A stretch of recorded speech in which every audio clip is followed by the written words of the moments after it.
Story RH, le podcast RH qui ne vous raconte pas d'histoire. Bienvenue à toutes, bienvenue à tous. History is made of stories. Dans cet épisode, nous allons expliquer les fondamentaux de la démarche prospective et notamment voir en quoi elle se distingue d'une simple logique de prévision. On n'aime pas le risque et l'aléa nous inquiète. Les Gaulois n'avaient-ils pas peur que le ciel leur tombe sur la tête, quand bien même ce ne soit pas très probable ? L'aversion au risque, principe théorisé il y a très longtemps, est un sujet qui structure nos décisions et les modes de fonctionnement de nos entreprises. Alors comme on a peur de l'inconnu, on éprouve le besoin de tout contrôler. On essaye de tout prévoir, y compris l'impensable auquel nous devrions plutôt essayer de nous adapter lorsqu'il survient. Prendre l'irrationnel comme une donnée du problème, plutôt que de chercher vainement à rationaliser ce qui ne peut pas l'être. Et c'est ce à quoi nous aide la démarche prospective. Là où le surcontrôle et l'excès de prévision nous clouent devant le fait accompli, réduisant notre capacité d'adaptation lorsque l'imprévu surgit, la prospective nous aide à anticiper. Mais c'est quoi au juste les fondamentaux de cette démarche prospective? C'est quoi l'histoire? Commençons par rappeler le principe général qui distingue la démarche prospective de la prévision. La prévision, c'est imaginer un seul futur possible, en fonction duquel on construit ses plans d'action.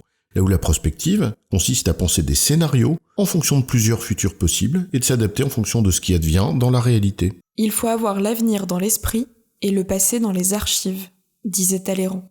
La prospective s'inscrit résolument dans une perspective d'avenir.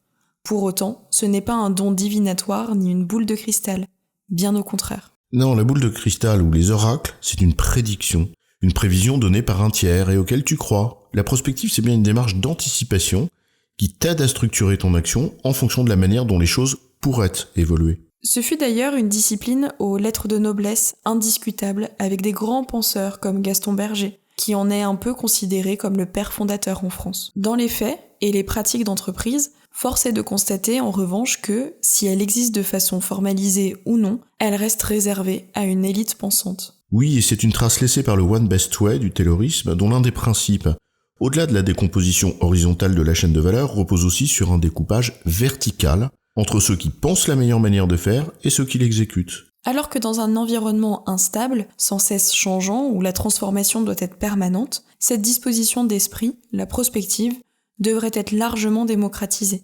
Mais cela exige de laisser de la place à l'autonomie professionnelle, ce qui n'est pas toujours la norme. Exactement. Et précisément parce que la prospective vise au fond à répondre à 5 grandes questions, comme le rappelle Michel Godet, l'un des spécialistes français du sujet. On peut en balayer rapidement la logique. La première question, c'est de se connaître soi-même, les caractéristiques de notre entreprise ou de notre équipe à une maille plus fine. De savoir ce qui fait notre identité, nos forces, nos faiblesses, nos compétences, mais aussi la manière dont ces caractéristiques peuvent évoluer. Tiens, une pyramide des âges, par exemple.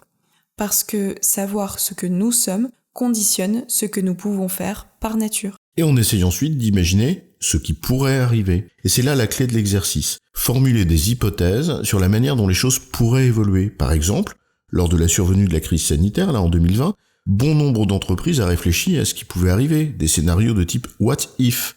Et si le monde de demain s'effondrait économiquement, ou s'il se recroquevillait sur du local, ou s'enfermait dans une bulle digitale, par exemple. Et c'est à partir de ces hypothèses qu'intervient la troisième question. Que puis-je faire ? Dit en d'autres termes, en fonction de ce que je suis et des hypothèses formulées quant à l'avenir, quel champ des possibles s'ouvre à moi, en restant réaliste dans mes réponses ? Quelles options sont réellement ouvertes pour répondre à ces scénarios ? Et parce qu'on va pas rester les bras ballants devant ces scénarios, comme une poule devant un couteau, eh bien on doit faire un choix. Même si l'on sait que l'on devra peut-être l'infléchir si jamais l'avenir ne se dessine pas comme on l'avait prévu. Et ce choix, on le décline en plan d'action, comme on le fait dans une logique de prévision. Sauf que là, on sait qu'il va avoir un impact sur la réalité de la situation, et que l'on poursuivra cette logique pour s'adapter en continu. Et oui, c'est un peu une démarche de progrès constant ou d'adaptation en continu, un peu comme les méthodes agiles en développement informatique. On adapte nos décisions en fonction de la manière dont elles transforment le réel, et de la manière dont ce dernier se déforme. Oui, mais en étant mieux préparé, parce qu'à chaque fois, on imagine différents scénarios, ce qui nous ouvre une palette plus vaste. Comme on dit souvent, il n'y a pas un plan A et un plan B, mais bien toutes les lettres de l'alphabet. Et même toutes les nuances de gris, voire l'infini des couleurs de l'arc-en-ciel. Pour une limite quand même à cet exercice, c'est qu'on imagine des futurs possibles pour s'y préparer. Donc, on peut les penser, et cela ne nous prémunit pas de l'impensable. Mais ça, c'est inhérent à la vie. En résumé, la démarche prospective vise à comprendre ce que l'on est pour définir plusieurs options en fonction de scénarios possibles quant à l'avenir, et d'ajuster en continu celles qu'on a choisi de mettre en œuvre en fonction de ce qui se passe dans les faits. J'ai bon, chef ? Oui, tu as bon, mais on va pas en faire toute une histoire.